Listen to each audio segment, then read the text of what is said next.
Patrick is the Middle East correspondent for the London-based newspaper, The Independent. You can check out their website at independent.co.uk. He was one of only a handful of journalists who remained in Baghdad throughout the Gulf War. Patrick is the author of The Occupation, nominated for the 2006 National Book Critics Circle Award for Nonfiction. Over the last couple of weeks, he was in Iraq and posted numerous articles at his brother's website, counterpunch.org, as well as at The Independent. Patrick, it's great to have you back on the show. Well, thank you for having me. It's great to hear your voice, too. This week, let me get to this whole situation with the meeting that happened in Baghdad this week. The United States met with Iran, which is very unprecedented as to the future of security within Iraq. They came up with a security agreement in order to work together to stop the Sunni insurgency. Does this mean that the United States and Iran are now allies in Iraq? The meeting began with a sort of shouting match. The administration in Washington is still denouncing Iran as for supplying arms to Shia insurgents and generally causing mayhem in Iraq. So maybe it's probably in the interests of the U.S. to have an agreement with Iran, but we're a long way from it yet. How would such an agreement affect relations with Saudi Arabia, seeing as how Saudi Arabia has been reportedly providing funding for the Sunni resistance? Well, that question goes right to the heart of the war in Iraq, and I don't think is really much understood outside Iraq. There's a very bizarre aspect to American policy, which is, on the one hand, the U.S. is fighting a Sunni insurgency, and at the same time, it is blaming this on Iran, which is a Shia, 95% Shia. In fact, it's fairly obvious that the main supporters of the insurgency are Saudi Arabia. Going by the number of people arrested, half the suicide bombers come from Saudi Arabia. Much of the money going to the insurgency comes from Saudi Arabia. So this is quite easy to demonstrate, but the administration has been almost completely silent about this until only occasionally mentioning it. So, at the moment, the U.S. supports the Iraqi government, and funnily enough, Iran supports the Iraqi government as well. But they're in contention as to who should be the major influence there. But in the long term, I don't think you can have peace in Iraq without an agreement between the U.S. and Iran. What impact does this agreement that was just made this week have on any potential military strike by the United States that has concerned so many people here in the United States by the U.S. against suspected Iranian nuclear facilities? I suppose it's a small positive indicator, but certainly sitting in Iraq, the impression I get is that the war that's going on at the moment is within the administration as to whether they should have a strike or not, that they haven't made up their mind. If they do go for a strike, then the sort of agreement we've had this week will just go by the way. According to BBC reports, because you wrote that Turkey's prime minister has threatened the invasion of northern Iraq if talks fail with Iraq and the U.S. on curbing the activities of Turkish Kurd guerrillas. But according to BBC reports, newly elected Prime Minister Recep Tayyip Erdogan of the Justice and Development Party won partly because of the support he received from Kurds after saying during his campaign that he would not invade Kurdistan to go after the Kurdish Workers' Party, which is viewed as a terrorist organization that has done incursions into Turkey. So what is the likelihood now that Erdogan is the prime minister of Turkey for a potential invasion of Kurdistan? I think the chances have gone down a little since the election. Before the election, the Turks were talking this up a lot, not just the political leaders, but the army, and they were doing it every day. The Iraqi Kurds were getting very nervous that the Turkish army was going to come across the border. The foreign minister of Iraq, Hosher Zebari, said, look, there are 140,000 Turkish troops massed just on the other side of the border. Now, what they were saying at the time, the Iraqi Kurdish leaders were saying at the time, what's really critical is how the Turkish Prime Minister and his party do in the election.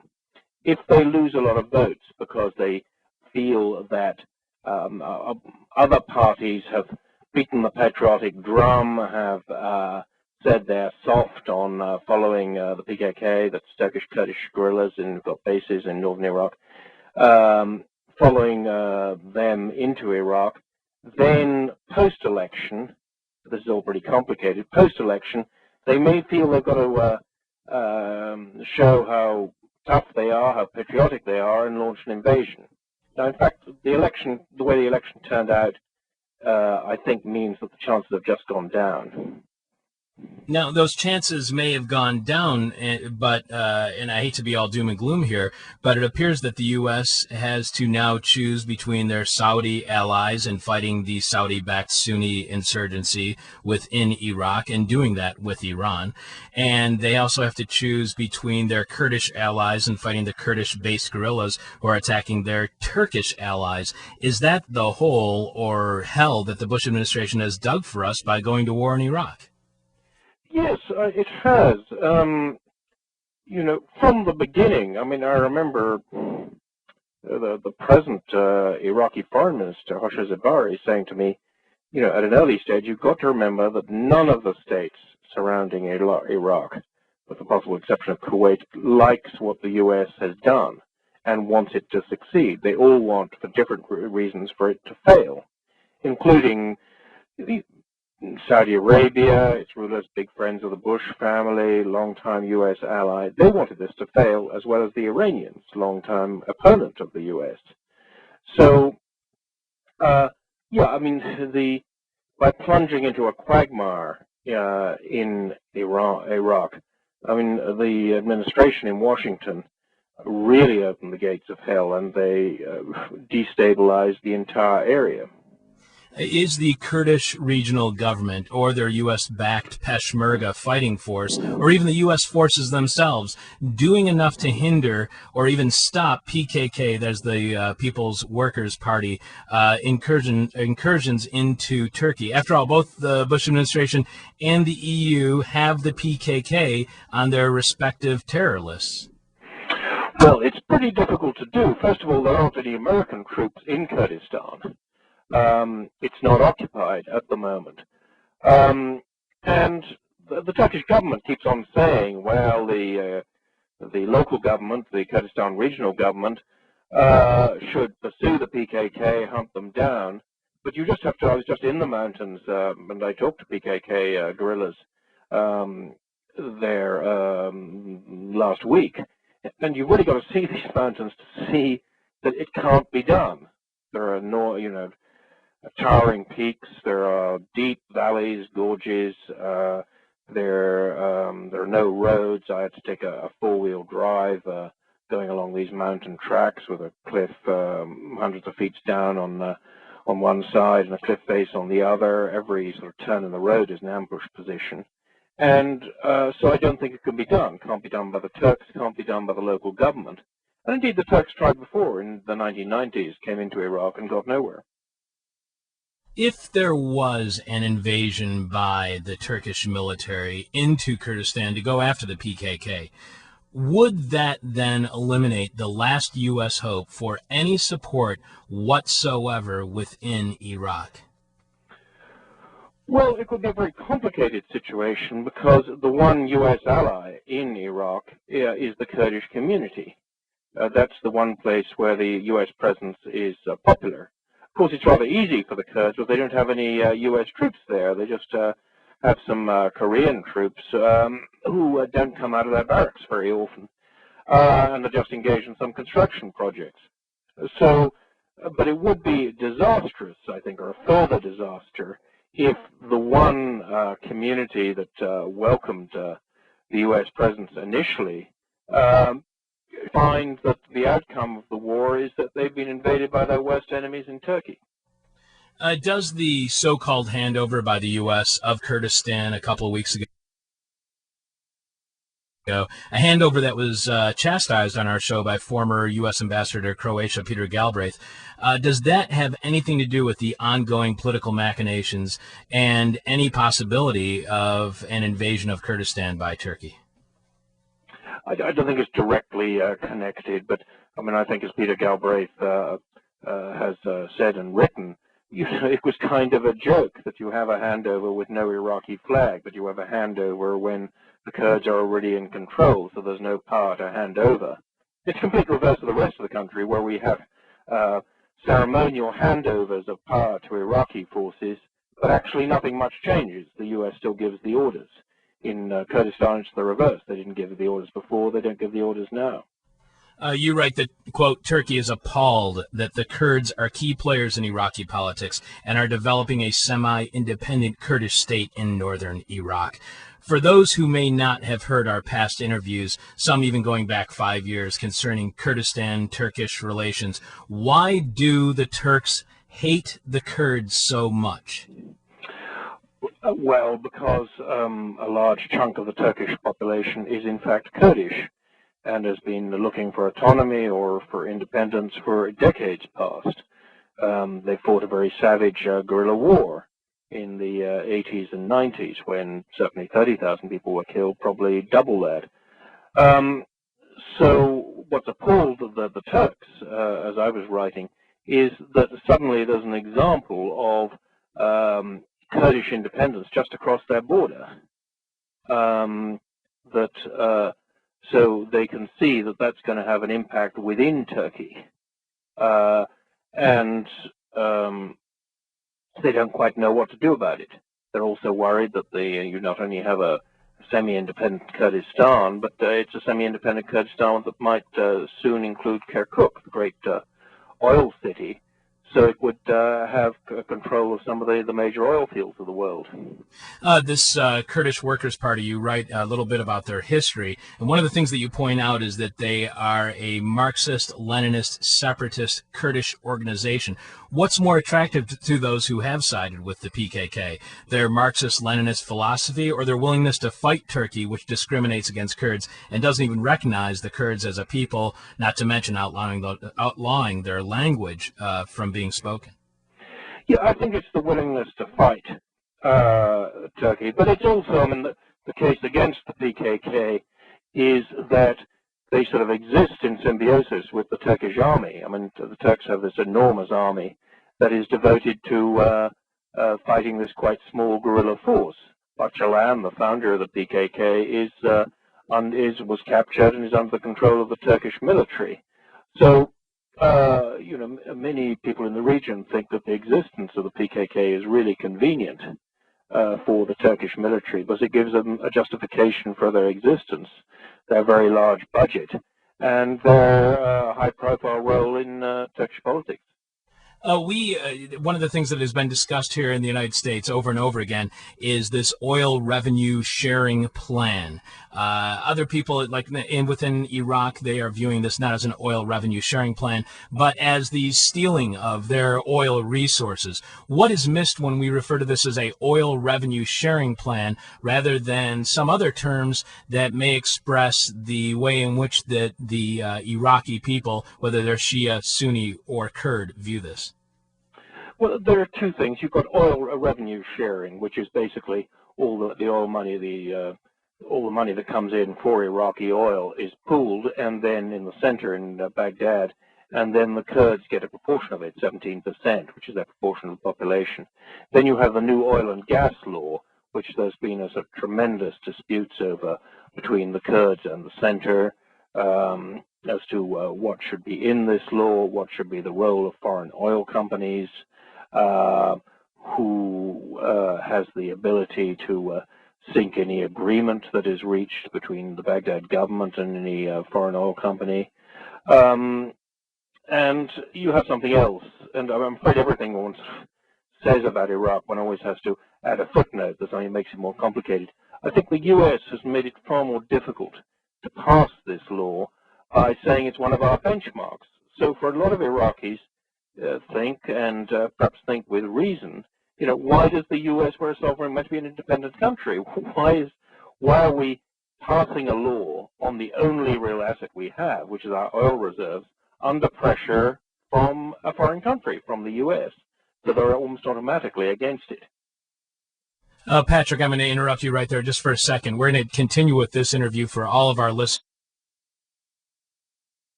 But just so people know, the first 15 minutes of this interview was part of the Public Radio Quest talent search, and a 5-minute excerpt of this will be posted at publicradioquest.com. The Public Radio Quest talent search is brought to you by the people at the Public Radio Exchange, as well as the Corporation for Public Broadcasting. All right, so let's continue with this, Patrick, and not have to worry about any of that kind of recording stuff anymore. You know, when I was doing some research for this, I found this article, found that this follows the meetings that the United States had with Iran relative to the security that they're trying to impose upon Iraq. In the wake of these meetings, Iraqi ambassador to the U.S., Samir Sumadeh, attacked the Bush administration for what he called, quote, waiting and waiting and waiting for arms that were to be supplied to Iraqi government troops, and in reaction to charges that the Bush administration may not want arms to Iraqis, who might then use them against U.S. troops.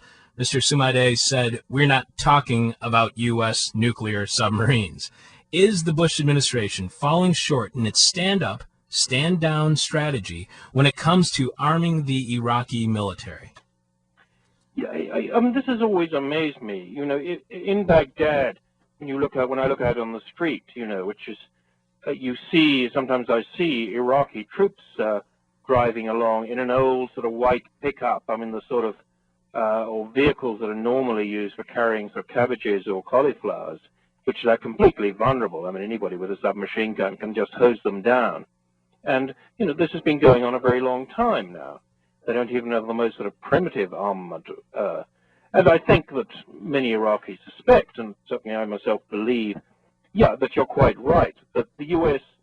from the beginning wanted contradictory things of an Iraqi government. They wanted it to stand tall when it came to dealing with and fighting insurgents who were fighting against the U.S. presence in Iraq. But they didn't want Iraq to be a great power again. Iraq used to be the greatest military power in the region, 20 years ago. So there's been these continual delays in military equipment arriving. When the equipment does arrive, it's often second rate. And there's some other very peculiar things that have happened, like the defense ministry in Baghdad is very substantially under U.S. control. Yet a couple of years ago, in 94, 95, the entire military procurement budget, about $1.3 billion, went missing and basically got stolen. And Iraqis wonder how the U.S. officers who are basically running the defense ministry simply didn't notice that that quantity of money had been stolen and no equipment was coming in. You remind us that some 45% of the suicide bombers who have pushed Iraq into civil war are from Saudi Arabia, while the Bush administration has provided little evidence that Iran is supplying the insurgents. Will the U.S., whether it is during the Bush administration or some later administration, whether that's Republican or Democrat, will the U.S. be able to balance a relationship between with a Shia Iraq and a Sunni Saudi Arabia, or will the U.S. eventually have to choose between a Saudi or Iraqi Shia alliance? I don't think they have to choose. I think, you know, the great problem with the present U.S. administration, in my view, is that it has been completely unwilling to admit failure in Iraq, or that its policies weren't getting anywhere. It's pursued this contradictory policy, which I mentioned earlier, of criticizing the Iranians and pretending that they're the main supporter of the insurgents, or the people who are killing American troops, and attacking the Iraqi government. When it's perfectly obvious, just from the facts and figures which have been published, that the real support comes from further west, comes from Saudi Arabia, comes from other Sunni Arab states. So it's a contradictory policy, but this goes right back, you know, to 1991 when the first President Bush didn't, after Saddam Hussein had been defeated in Kuwait, didn't push on to Baghdad, didn't give any support to the uprising by the Shia and the Kurds. And I think one reason, well, I know the one reason, perhaps the main reason, was that they didn't want to see Saddam Hussein replaced by a Shia regime, and the Shia are 60% of the Iraqis, so they're going to win any election, and they didn't want Iranian influence to increase in Iraq. So they preferred Saddam to survive rather than him be replaced by the Shia and Iranian influence. Now, 2003, the U.S. Faced exactly the same dilemma. What were they going to do, having got rid of Saddam? They actually put off elections for just as long as they could. Then elections were held, and of course the Shia won them. Iranian influence increased, but they've been basically, one of the reasons why the occupation goes on so long is they don't want to face the fact that getting rid of Saddam basically meant that Shia religious parties, people with black turbans who don't necessarily like the U.S. or Israel, were going to take over, and Iranian influence was going to increase. But it was inevitable, and this is going to happen anyway, once they got rid of Saddam. You write about this fragile nature, the lack of security in Iraq, and how the violence could explode into something far worse than we are seeing right now, pointing to this week's stabbing death of revered Shia Grand Ayatollah Ali al-Sistani's senior advisor, Sheikh Abdullah Falk, only 50 yards from al-Sistani's house in Najaf. And you write that, quote, if the Grand Ayatollah had been killed by a Sunni there would have been an explosion of violence in the country. Could one key assassination by a Sunni of a Shia leader lead to the undermining of any sort of success that the Bush administration claims is happening due to the surge? Even I know that you don't believe that there is any success, but what would be the impact if all of a sudden there was a stabbing death of the Grand Ayatollah al-Sistani? Well, I think the place would, Iraq is such a violent place anyway that, it's always, as soon as one said, well, things would get worse, sometimes one wonders how it would get worse. But of course it could.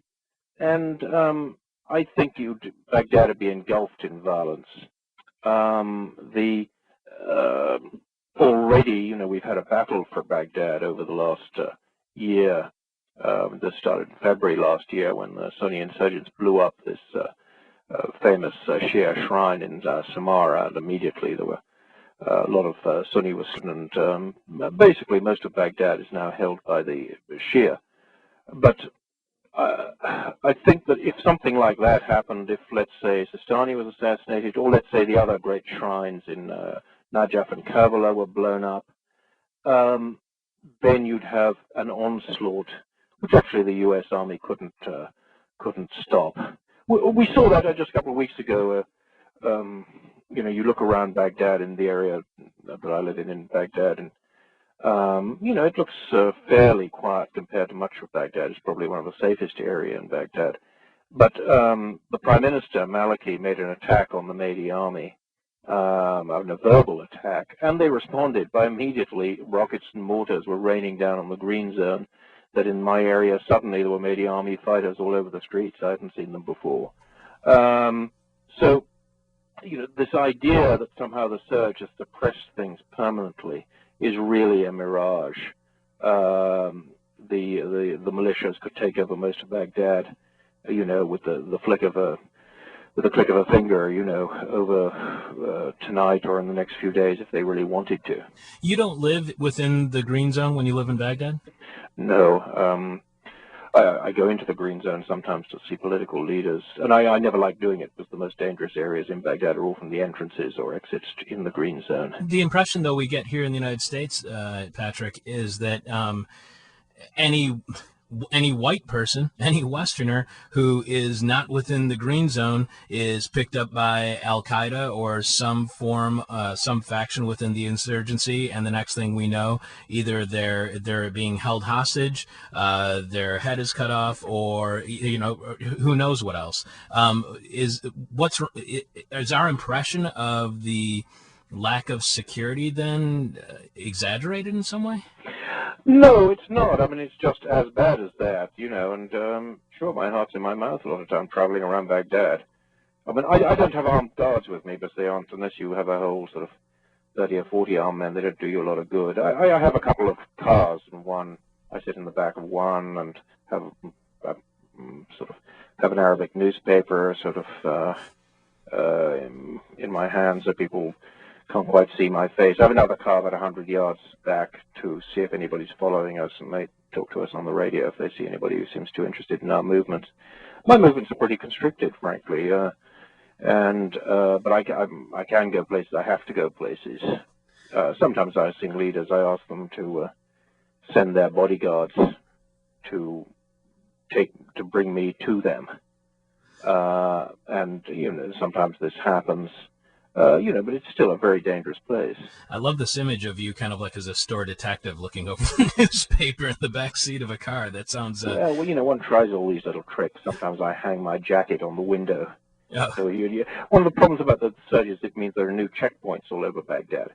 But the checkpoints mean traffic jams. Traffic jams are dangerous because little boys selling, paper tissue, cigarettes, and so forth can have a quick look through the window. If you're stuck there for some time, somebody may notice who you are, and somebody may want to do something about it. Also, U.S. convoys get stuck in the traffic jam. Somebody knows they're very vulnerable there. If there's attack on U.S. vehicles, they tend to blaze away in every direction, so you can be hit by the ambushers, or you could be hit by U.S. American return fire. So, all this is very dangerous stuff. I try and sort of limit the danger. I tend not to go and see people these days who don't have guards of their own. But the truth is that in a lot of Baghdad, I used to know lots of people all over the place, but most of them have left now. They've gone to Jordan, they've gone to Syria, they've fled, and in some cases they're dead. Patrick, just two more questions for you. I don't know if...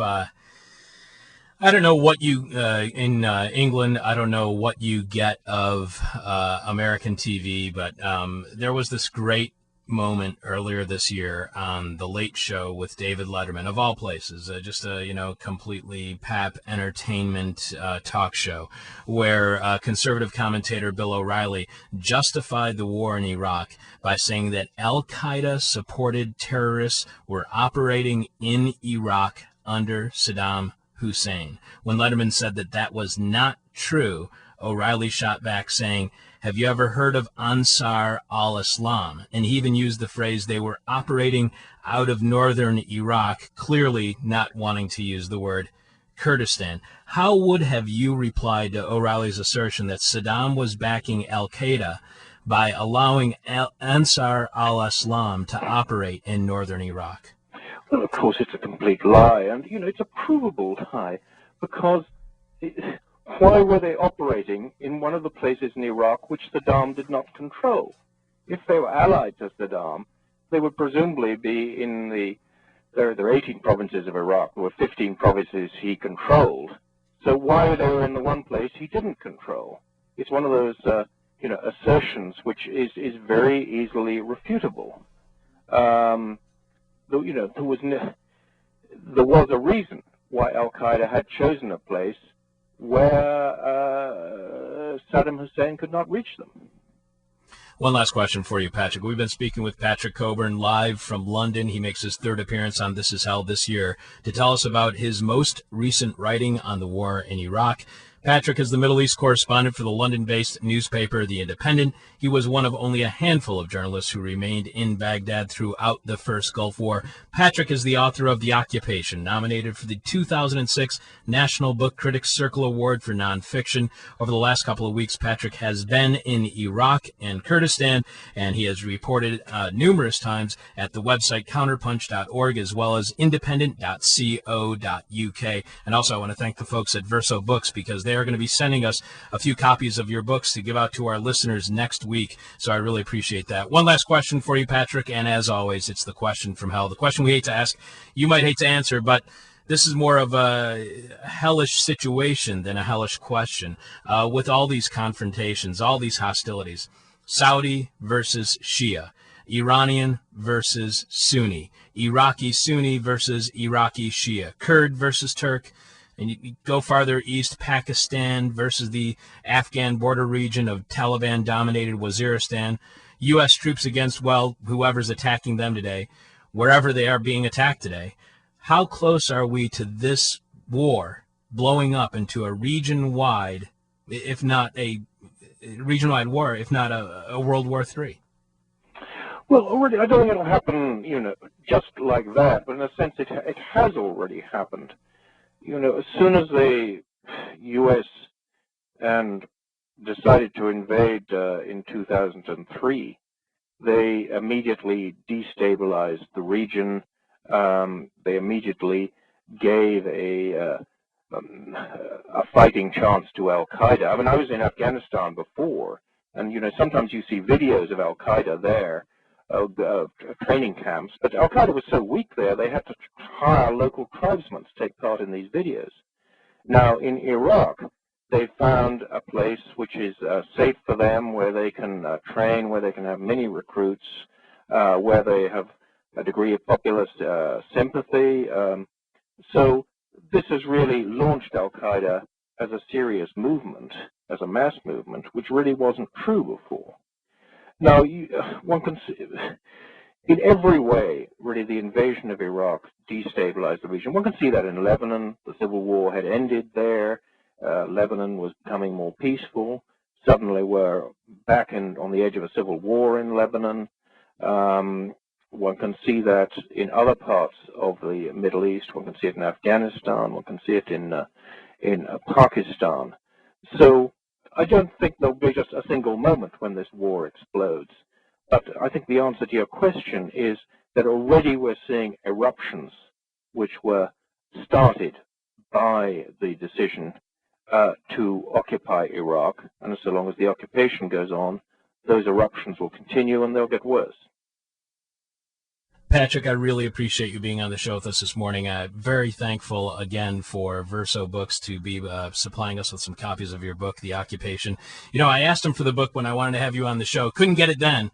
But now that you've been on the show numerous times, they're willing to give me some free copies. Patrick, it's always amazing to have you on the show, and that's why I selected you to be part of our Public Radio Talent Quest, this contest that we're in, because I'm hoping that we can find 5, exceptional minutes from this where, everything will have the context that is necessary for people to be going to yet another site, another venue where they can hear the news that you're bringing out of Iraq that I'm telling you is not being heard, not just anywhere here in the United States, but this is some of the very best reporting that's coming out of Iraq right now. Patrick, it's always a pleasure and an honor to have you on the show.